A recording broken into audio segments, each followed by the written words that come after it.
Hi, welcome to your guest teacher class. And the tree's trying to get me. We are outside right now in my front yard, and I have my friend Shana with me. Hi. She is our herbal expert, and she is going to be an official guest teacher within the Circle of Light Academy, and I'm super excited to have her with us. And right now we are going to talk about catnip and mullein. And so right now we're talking about catnip. So I'm going to turn it over to Shana. All right, here is our plant of catnip or cat mint. Let's just look at what it looks like a little bit there, and then that's in the flowering stage. And then before it flowers, like right over here, that's kind of what it looks like. And then we can talk a little bit more about it. Okay, so we are going to get up close and personal with catnip in just 1 minute. Okay, we're back. All right, go ahead. One Shana. of the most important things to know as you're learning about herbs and how to use them medicinally and magically is to make sure that you're identifying them correctly. So definitely, if you're going to look out, for some herbs in your yard or around, make sure you're looking up like poisonous lookalikes. The catnip's pretty good. You might just find a different kind of mint instead if you didn't get the right one. So it does come in the mint family, which means that it's going to have a square stem. So if you feel the stem here, it actually has sides and it'll feel like a square. Wow. Yeah, it does feel like a square. That's neat. And so all the mint family has that square stem. So that's how you know it's the cat mint or the catnip. In terms of using it, you'll want to harvest the leaves after it flowers. So you can see that it has flowered here. It's actually a little bit past flowering stage kind of here. So that's the best time to actually pick it is after the flowers show up? Yep, when the flowers show up, then you just take the leaves off. You could dry them for magical use later, or you can put them right into a tea right away. Typically, if you're going to use it medicinally, you would use it in a tea, like steep warm water over it. It's good for digestion. Medicinally, it's good for digestion, calming the nervous system. It's like a calmer downer kind of plant. When you think about like cats, they're usually kind of acting happy after they take it, right? Yep. Yeah. And they also use it for digestion too. Okay, all right. Yeah. And with catnip, I would think, well, to me, it's the easiest one to find because the smell. Because when you smell it, you can tell that it's catnip. Yeah. So if you just even just rubbing your fingers on it, you can smell that it's catnip. Yeah, definitely. I'm kind of curious. I have so much of it in my yard. It's everywhere. Yes, it grows like a weed. Okay. So you'll usually find it kind of in like a kind of shady-ish spot. Usually I'll find it like under tree line. Okay. Yeah. All right. Yeah. And it seems to be like a universal, like everybody's yard almost has it, I would think. At least around us. Yeah. Yeah, absolutely. And, for the magical aspect of catnip, it's not only you can use it to connect with your cats, like legitly, like you can grind it up or just have even like just the fresh catnip. You just, sit there and connect with your cats if you want to add some cat energy to your magic, or just even that connection, that communication with your cats. It can enhance your sleep. Well, that makes sense. It's great for dreams. That makes sense. It helps you in tune to your psychic abilities, which that would make sense because I feel like if you're like relaxed enough, you're open to your psychic abilities. So that would make sense. It's a conduit. It promotes love, luck, friendships, and happiness, which that all makes sense. So like even medicinal plus magical all makes sense together. So for a tea though, like walk us through making a catnip tea. So if you just went out to your yard and grabbed a couple leaves, you could just pour boiling water out of it, let it steep for a minute or two, and then take the leaves out and just drink it. It turns like a greenish color. Okay. And then we're probably only going to have these fresh leaves like in the late summer, early fall, maybe. So you can also just dry them and keep them in a jar and then crumble them up. You can crumble them up into a tea ball so that you wouldn't be like eating pieces of or drinking pieces of dried leaf. But right. Yeah. Just steep it for, again, a minute or two and and drink it and probably relax and let the stress melt away while you're drinking it, right? I've had catnip tea before. Yeah. I'm almost nervous about trying it. Like, does it make you drowsy or anything like that? I think you probably, you like chamomile. Chamomile, it's probably very similar to. Okay. Yeah. I might have to try that. That's interesting. Ooh, I'm excited to see. Well, I'm already psychic. I can imagine what it would do. I'd be in another realm. But I mean, it'd be interesting. Because I have 3 cats, so like drink my catnip tea, let them have some catnip. We'd be just in our own little zen garden there. Yeah. Absolutely. Okay, well, thank you, Shana, for sharing that with us. We are going to move on and we're going to go talk about Mullein. So we'll be back in just a minute. Hello, we're back now. We're going to talk about Mullein. And so we got 2 different versions of Mullein here, and I'm going to let Shana explain. Yes. So Mullein is what we call a biennial plant. That means it has 2 stages each, the first year and the second year version. So the first year version is low to the ground. It's a rosette. The leaves are really soft.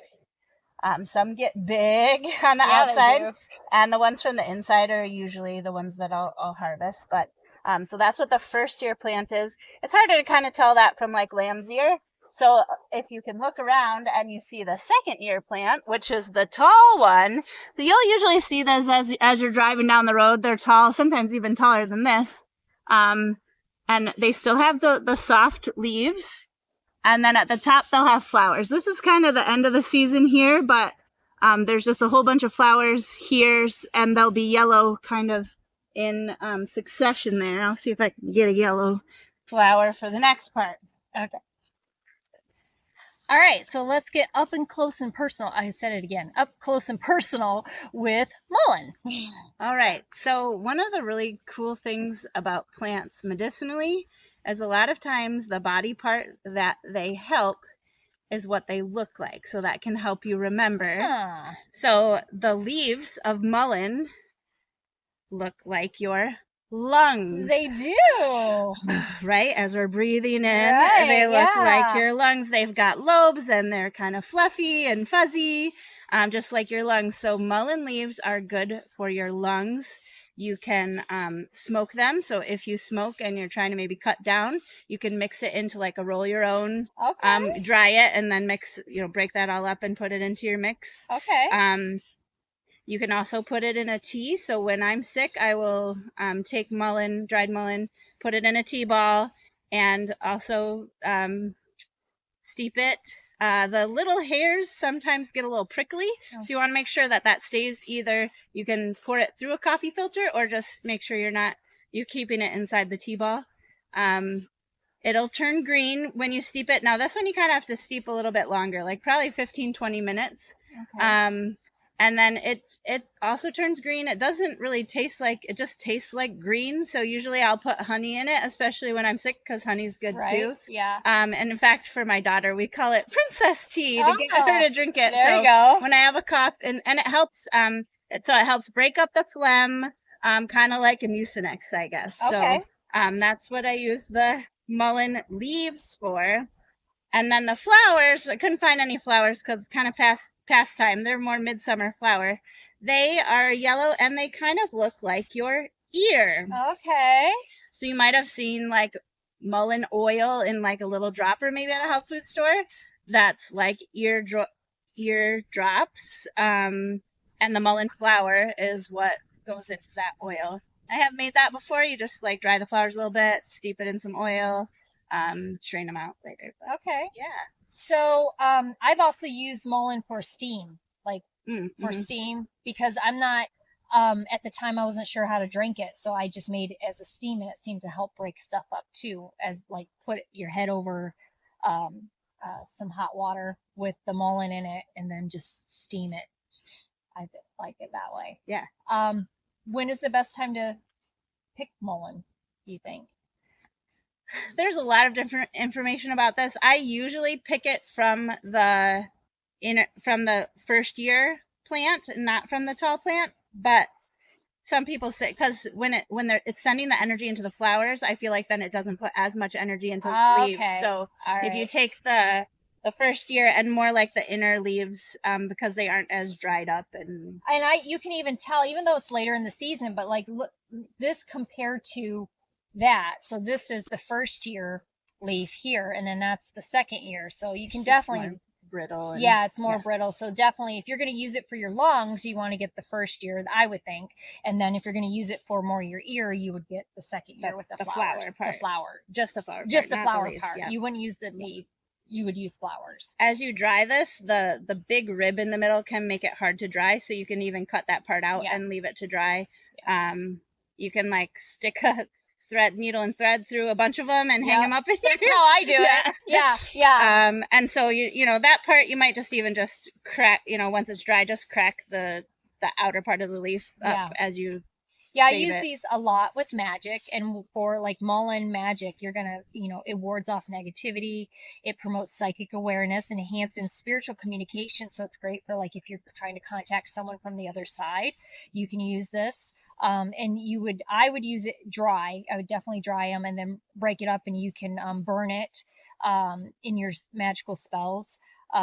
It wards off nightmares and night terrors. So, so if you're going to, either way, if you drink it, it's going to help you regardless. So if you're drinking it and you want to use it magically to ward off nightmares and terrors, you could drink it as a nighttime tea, I would think. And it helps with courage. And so it helps you gain your courage. And so either way, it's just a great tea to either drink or use magically, I would think.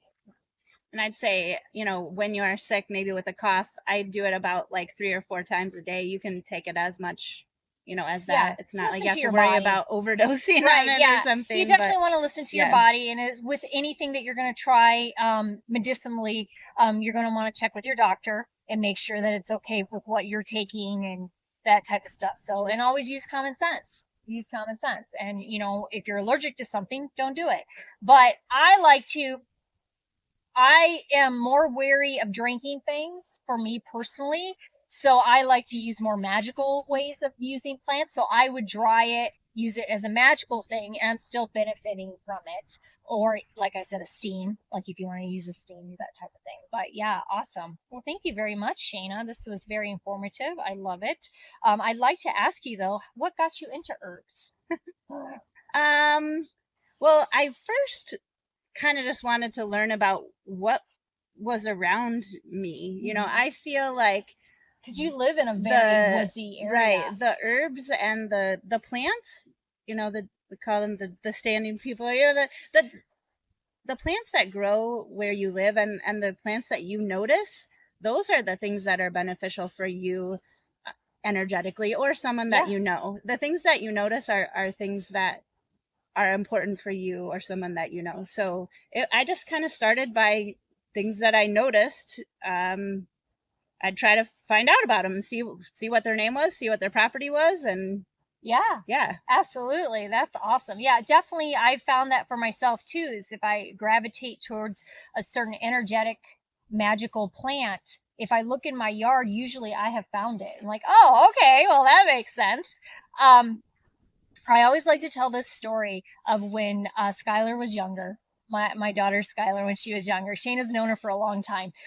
We've known Shana forever. And so we went over to Shana's house, and Shana's got all this whole garden and yard and just all this stuff. And all of a sudden, Shana takes a plant and she picks off the leaf and just eats it. And Skylar looks at me in a whisper like, she just ate grass. Why is she eating the yard? So we kind of explained to her at that time that, oh yeah, you can eat that plant, that specific plant, and that's okay to do that. And a lot of what I learned from other people. You don't want to just necessarily learn from a book or like, using a phone app, because you can have some of those, poisonous lookalikes or things like that. Yeah. So, and then you're forming a relationship with someone. So I know who taught me about plantain and, stuff like that. So, yeah. Shana is definitely my go-to.